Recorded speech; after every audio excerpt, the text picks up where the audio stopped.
litière biofermentée a pour objectif de multiplier les micro-organismes efficaces. Les micro-organismes efficaces, c'est dans cette partie-là qu'on va les retrouver.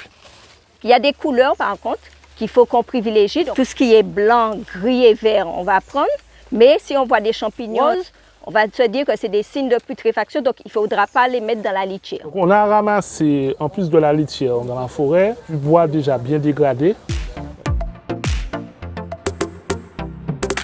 La litière, ce qu'elle va faire, c'est amener tout ce qui est levure et puis un cocktail de micro-organismes qui est déjà présent dans le sol, qu'on va chercher justement à multiplier, ce qu'on appelle les micro-organismes efficaces.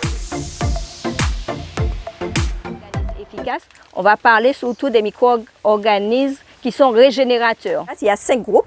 Donc, il y a les bactéries photosynthétiques, il y a les bactéries lactiques, les levures, les actinomycètes, qui sont aussi des bactéries, et en dernier, les champignons.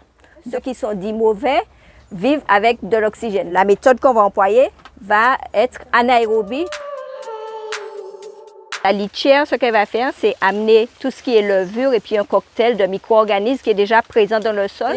On va enlever tout ce qui est vert dans la préparation. La poudre de riz qui va amener les bactéries photosynthétiques.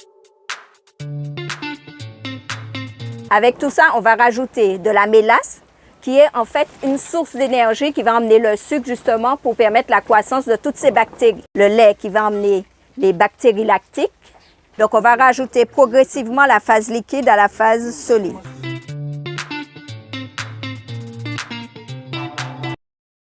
On met 2 sacs poubelles. Donc, au fur et à mesure. Donc, maintenant, on va fermer hermétiquement.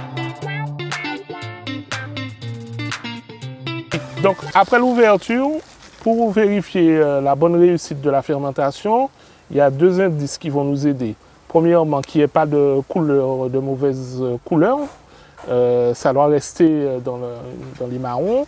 Et en termes d'odeur, ça va avoir une odeur de légère fermentation. Ça sent très bon. Pour procéder à cette activation, il nous faut récupérer une certaine quantité pour les phases suivantes. Donc là, on va remplir un récipient perméable, donc en l'occurrence là, une chaussette. On dose la quantité de mélasse. Donc le lait est rajouté à la mélasse. On a attaché la chaussette pour qu'elle puisse infuser comme un sachet de thé. Maintenant, on complète avec de l'eau de pluie. On a fait aujourd'hui la première activation. On a la possibilité de reprendre 4 autres activations supplémentaires sans faire à nouveau un ajout de litière biofermentée. Notre litière biofermentée, lorsqu'elle est mise en phase d'activation, doit rester toujours dans les mêmes conditions d'anaérobie. Donc pour ce faire, on met en place un dispositif avec un tuyau qui va nous permettre d'évacuer les gaz. Ce litre de solution mère va être utilisé aux 10 litres de solution finale. On va pouvoir pulvériser dans les parcelles.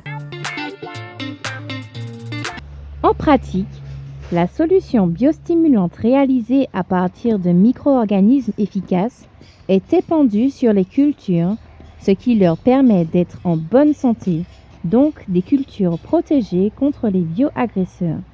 Cette solution innovante constitue ainsi une méthode alternative à l'utilisation des produits phytopharmaceutiques.